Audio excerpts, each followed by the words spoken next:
भारतवर्ष का एक अनमोल रत्न है कश्मीर, जिसकी सुंदरता और आध्यात्मिक गरिमा ने इसे धरती का स्वर्ग कहा है। लेकिन आज यह स्वर्ग संघर्ष और आतंक की आग में तप रहा है। कश्मीर का नाम और प्रारंभिक इतिहास। कश्मीर शब्द का उद्गम कश्यप मीर से हुआ है, जिसका अर्थ है कश्यप ऋषि की झील। मान्यता है कि प्राचीन काल में यह पूरा क्षेत्र एक विशाल झील से भरा हुआ था, जिसे सतीसर कहा जाता था। ऋषि कश्यप ने अपनी तपस्या और प्रयासों से इस झील का पानी बहाकर यहाँ जीवन के लिए भूमि उपलब्ध कराई और असुरों से इस क्षेत्र को मुक्त कराया। नीलमत पुराण के अनुसार यहाँ नागों और असुरों का निवास था, जो निर्दोष लोगों को सताते थे। कश्यप ऋषि ने कठिन तप और यज्ञ के द्वारा भगवान विष्णु का आह्वान किया।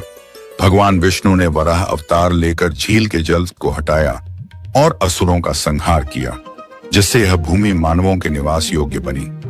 इसी कारण इस भूमि का नाम पड़ा कश्यप मीर, जो कालांतर में कश्मीर बन गया। भारतीय संस्कृति में कश्मीर का योगदान। कश्मीर भारतीय संस्कृति का एक अभिन्न अंग रहा है। यहाँ से अद्वैत वेदांत के महान दार्शनिक अभिनव गुप्त उत्पन्न हुए। आचार्य वसुगुप्त ने यहाँ शिव दर्शन का प्रचार किया। कश्मीर शैव मत का प्रमुख केंद्र बना।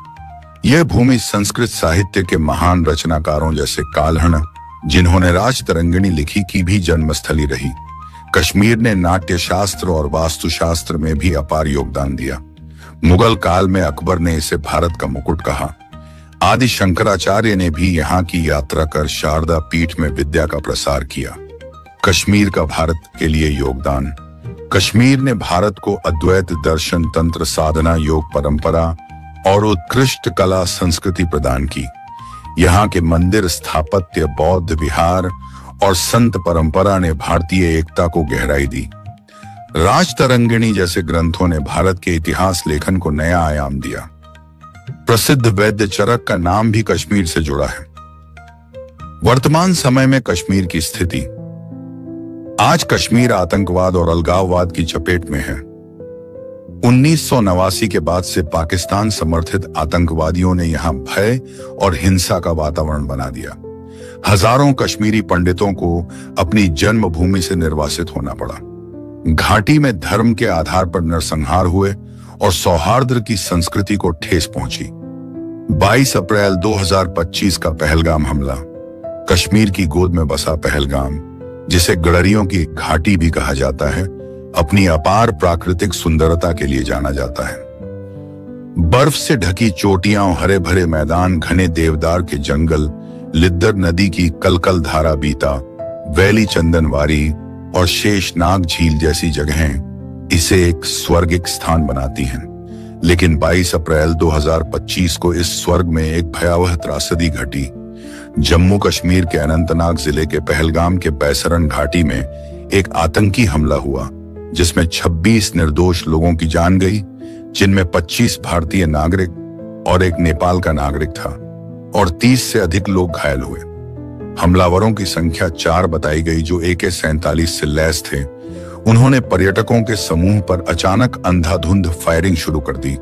प्रत्यक्षदर्शियों के अनुसार आतंकियों ने लोगों का धर्म पूछकर हिंदू यात्रियों को चुनकर मारा। कई लोगों से जबरदस्ती कलमा पढ़वाने की कोशिश की गई। जो न पढ़ सके उन्हें गोली मार दी गई। पुरुषों का धर्म जानने के लिए उनके कपड़े तक उतरवाए गए। इस हमले की जिम्मेदारी कश्मीर रेजिस्टेंस नामक एक आतंकी संगठन ने ली, जिसे लश्कर-ए-तैयबा और हिजबुल मुजाहिदीन जैसे पाकिस्तान समर्थित संगठनों से जोड़ा जा रहा है। जयपुर के नीरज उधवानी इस हमले में शहीद हो गए, जबकि उनकी पत्नी किसी तरह बच निकली। एक अन्य नवविवाहित जयपुरी जोड़ा मिहिर और कोमल सोनी बाल बाल बच गए। घाटी में चीख पुकार मच गई। लोग चट्टानों और पेड़ों के पीछे छिपने को मजबूर हुए। सुरक्षा बलों ने तत्काल मोर्चा संभाला, लेकिन इस अमानवीय हमले ने कश्मीर की आत्मा को झकझोर कर रख दिया। हमले का प्रभाव और पहलगाम की जुझारू आत्मा। इस हमले ने पहलगाम और पूरे क्षेत्र पर गहरा प्रभाव डाला। पर्यटन उद्योग, जो यहाँ की अर्थव्यवस्था की रीढ़ है, बुरी तरह प्रभावित हुआ। लेकिन विपत्ति की इस घड़ी में पहलगाम के लोग एकजुट हुए। सभी धर्मों और समुदायों ने मिलकर पीड़ितों की मदद की। भोजन, आश्रय और सहारा प्रदान किया।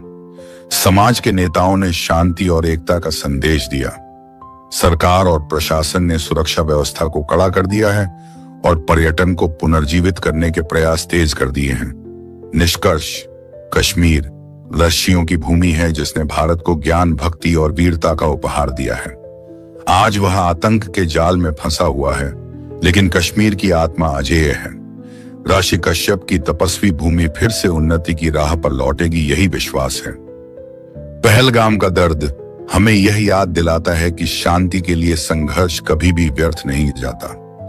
कश्मीर हमारा अभिन्न अंग है और रहेगा।